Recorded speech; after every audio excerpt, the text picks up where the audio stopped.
ഈ ഒരു ഓണ സമയത്ത് ഉണ്ണിയപ്പവും പായസമൊന്നും ഇല്ലാണ്ട് എങ്ങനെയാണ് അല്ലേ? അതുകൊണ്ട് തന്നെ നമുക്ക് പെട്ടെന്നൊരു ഉണ്ണിയപ്പം ഉണ്ടാക്കിയെടുത്താലോ? വെറും 10 മിനിറ്റ് കൊണ്ട് ഉണ്ടാക്കിയ ഒരു ഉണ്ണിയപ്പം കൂടിയാണിത്. സോഫ്റ്റായിട്ടും അതുപോലെ തന്നെ നല്ല ടേസ്റ്റിലും നമുക്ക് എങ്ങനെയാണ് പെട്ടെന്നൊരു ഉണ്ണിയപ്പം ഉണ്ടാക്കണമെന്ന് നോക്കിയാലോ? അപ്പോൾ അതിന് വേണ്ടിയിട്ട് ഏകദേശം ഞാൻ 1.25 കപ്പ് റവയാണ് എടുത്തിരിക്കുന്നത്. വറുത്തതോ വറുക്കാത്തതോ ആയ റവ ഏതാണെങ്കിലും കുഴപ്പമില്ല. അത് നമുക്ക് മിക്സിൻ്റെ ജാറിലേക്ക് ഡയറക്റ്റ് ഒന്ന് ഇട്ട് കൊടുക്കുകയാണ് ചെയ്യുന്നത്. 1.25 കപ്പ് റവയ്ക്ക് ഞാനിതാ 1 കപ്പ് വെല്ലം ഒന്ന് ഗ്രേറ്റ് ചെയ്ത് വെച്ചതാണ്, അതും കൂടി ഇട്ട് കൊടുക്കാം.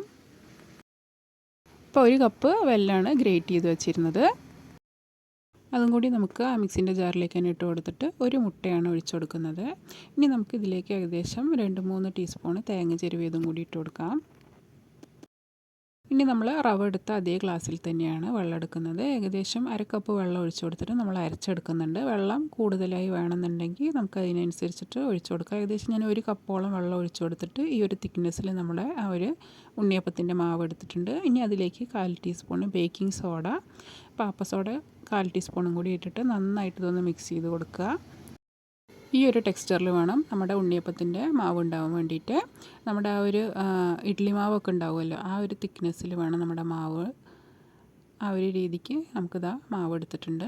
ഇനി നമുക്കിതിലേക്ക് വേണമെങ്കിൽ തേങ്ങയൊന്ന് ജസ്റ്റ് ഒന്ന് നെയ്യിലിട്ടിട്ട് ചെറുതായി കട്ട് ചെയ്തൊന്ന് ചൂടാക്കി ഇടാം. അപ്പോൾ ഞാൻ അതും കൂടി ഇതാ ഇട്ട് കൊടുക്കുന്നുണ്ട്, നമ്മുടെ ആ ഉണ്ണിയപ്പത്തിൻ്റെ ടേസ്റ്റ് ഒന്ന് കൂട്ടാൻ വേണ്ടിയിട്ട്. തേങ്ങ ഇല്ലെങ്കിലും കുഴപ്പമൊന്നുമില്ല. അപ്പോൾ ജസ്റ്റ് ചെറുതായി മുറിച്ച തേങ്ങ നെയ്യിലൊന്ന് ജസ്റ്റ് ആ ഒരു കളറൊന്ന് മാറി വരുന്നത് വരെ നമ്മളൊന്ന് റോസ്റ്റ് ചെയ്തെടുത്തതും കൂടി ഇതിലേക്ക് ഇട്ട് കൊടുത്തിട്ട് ഒന്ന് മിക്സ് ചെയ്ത് കൊടുക്കുക. ജസ്റ്റ് 10 മിനിറ്റ് മതി നമുക്ക് ഈ ഒരു ഉണ്ണിയപ്പം ഉണ്ടാക്കിയെടുക്കാൻ വേണ്ടിയിട്ട്. നല്ല അടിപൊളി ടേസ്റ്റുമാണ്, അതുപോലെ തന്നെ വളരെ സിമ്പിളും കൂടിയാണ്. അപ്പോൾ ഇതാ ഉണ്ണിയപ്പം ചട്ടിയൊക്കെ വെച്ചിട്ടുണ്ടായിരുന്നു. അപ്പോൾ ചൂടായ ചട്ടിയിലേക്ക് ഞാൻ കുറച്ച് വെളിച്ചെണ്ണയും കൂടി ഒന്ന് ഒഴിച്ച് ജസ്റ്റ് ഒന്ന് ഹീറ്റ് ചെയ്തെടുക്കുക. അതിനുശേഷം നമുക്കിതാ ഉണ്ണിയപ്പം അതുപോലെ ഒന്ന് കോരി ഒഴിച്ചെടുക്കാം. നമുക്ക് വെളിച്ചെണ്ണ ഇല്ലെങ്കിൽ നെയ്യിലൊഴിച്ചാലും നല്ല ടേസ്റ്റാണ്. അപ്പോൾ ഇതാ നമ്മൾ ഓരോ ഉണ്ണിയപ്പക്കുഴിയിലും കുറച്ചായിട്ടൊന്ന് കോരി ഒഴിച്ചിട്ട് ജസ്റ്റ് ഒരു 2-3 മിനിറ്റ് വയ്ക്കുമ്പോൾ തന്നെ നന്നായിട്ട് ആ സൈഡൊക്കെ ഒന്ന് ക്രിസ്പിയായി വരും. അപ്പോൾ തന്നെ നമുക്കൊന്ന് തിരിച്ചിട്ട് കൊടുക്കാം. ഒരു 3-4 മിനിറ്റിൽ പെട്ടെന്ന് തന്നെ നമുക്ക് ഈ ഒരു ഉണ്ണിയപ്പം റെഡിയായി കിട്ടും. ഇതപ്പോൾ ഒരു 3-4 മിനിറ്റ് കഴിഞ്ഞിട്ടുണ്ട്. അപ്പോൾ ഒരു 2 മിനിറ്റ് തന്നെ ഇതാ ഏകദേശം കളറൊക്കെ ഒന്ന് മാറി വന്നിട്ടുണ്ട്. ഇനി നമുക്കിതൊന്ന് തിരിച്ചിട്ട് കൊടുക്കാം. ഒരു സൈഡൊന്ന് കളർ മാറി വരുമ്പോൾ നമുക്കിതൊന്ന് തിരിച്ചിട്ട് കൊടുക്കാം. അപ്പോൾ നല്ല പെട്ടെന്ന് റെഡിയാക്കാൻ പറ്റിയ ക്രിസ്പി ആയിട്ടുള്ള ഉണ്ണിയപ്പം നമുക്ക് റെഡിയായി കിട്ടിയിട്ടുണ്ട്. ഇനി തിരിച്ചിട്ടിട്ട് ഒരൊറ്റ മിനിറ്റ് നമുക്ക് വെച്ച് കൊടുത്താൽ മതി. ഈ ഒരു ഉണ്ണിയപ്പം പെട്ടെന്ന് തന്നെ നമുക്ക് റെഡിയായി കിട്ടുകയും ചെയ്യും. അപ്പോൾ അതെല്ലാതും നമ്മളൊന്ന് തിരിച്ചിട്ട് കൊടുക്കുന്നുണ്ട്. നിങ്ങൾ ചാനൽ ആദ്യമായിട്ട് കാണുന്നവരാണെങ്കിൽ നമ്മുടെ ചാനലൊന്ന് സബ്സ്ക്രൈബ് ചെയ്യാനും വീഡിയോ ഇഷ്ടമാണെങ്കിൽ മറക്കാണ്ട് താഴെ കാണുന്ന ലൈക്ക് ബട്ടണും കൂടി ഒന്ന് പ്രസ് ചെയ്ത് സപ്പോർട്ട് ചെയ്യണേ. അപ്പോൾ നമ്മൾ എല്ലാ ഉണ്ണിയപ്പം ഒന്ന് തിരിച്ചിട്ട് കൊടുത്തിട്ടുണ്ട്. ഇനി തിരിച്ചിട്ട് കൊടുത്ത് ഒരു 2 മിനിറ്റ് വെച്ചാൽ തന്നെ നമ്മുടെ ആ ഉണ്ണിയപ്പം മറുഭാഗം കൂടി ഒന്ന് ക്രിസ്പിയായി കിട്ടും. നല്ല അടിപൊളി ടേസ്റ്റാണ്, വളരെ സിമ്പിളാണ്.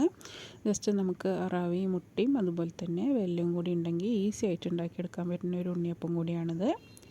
അപ്പോൾ ഇതാ 2 മിനിറ്റ് വെച്ച ശേഷം നമ്മളിതാ തിരിച്ചിട്ട് കൊടുത്തിട്ടുണ്ട്. ഇതാ പെട്ടെന്ന് റെഡിയാക്കി എടുക്കാൻ പറ്റിയ ഉണ്ണിയപ്പം റെഡി ആയിട്ടുണ്ട്. ഇനി നമുക്കതൊരു പാത്രത്തിലേക്കൊന്ന് മാറ്റി കൊടുക്കാം. അപ്പോൾ അതാ നമ്മുടെ ഉണ്ണിയപ്പമൊക്കെ റെഡിയായി നമ്മൾ വേറൊരു പാത്രത്തിലേക്ക് മാറ്റി കൊടുക്കുകയാണ്. വളരെ സിമ്പിളായിട്ട് ഉണ്ടാക്കിയെടുക്കാൻ പറ്റിയ ഈ ഒരു ഉണ്ണിയപ്പത്തിൻ്റെ റെസിപ്പി നിങ്ങൾക്ക് എല്ലാവർക്കും ഇഷ്ടമായെന്ന് കരുതുന്നു. ഈ ഒരു വീഡിയോ ഇഷ്ടമാവുകയാണെങ്കിൽ മറക്കാണ്ട് താഴെ കാണുന്ന ലൈക്ക് ബട്ടണും കൂടി ഒന്ന് പ്രസ് ചെയ്ത് സപ്പോർട്ട് ചെയ്യണേ. എല്ലാവരും കണ്ടു പോകുന്നുണ്ട് പക്ഷേ ലൈക്ക് ചെയ്യുന്നില്ല. അപ്പോൾ മറക്കാണ്ട് താഴെ കാണുന്ന ലൈക്ക് ബട്ടണും കൂടി ഒന്ന് പ്രസ് ചെയ്ത് സപ്പോർട്ട് ചെയ്യുക. കണ്ടില്ലേ, നല്ല സോഫ്റ്റാണ്, ഉള്ളിലൊക്കെ നമുക്ക് കഴിക്കാൻ അടിപൊളി ടേസ്റ്റാണ് കേട്ടോ. അപ്പോൾ എല്ലാവരും ഇതൊന്ന് ഉണ്ടാക്കി നോക്കിയിട്ട് നിങ്ങളുടെ അഭിപ്രായങ്ങൾ കമൻറ്റ് ചെയ്യുക. വീഡിയോ ഇഷ്ടമാണെങ്കിൽ മറക്കാണ്ട് ലൈക്ക് ചെയ്യുക, ഷെയർ ചെയ്യുക, സബ്സ്ക്രൈബ് ചെയ്യുക. പുതിയൊരു വീഡിയോ ആയിട്ട് കാണാം. താങ്ക്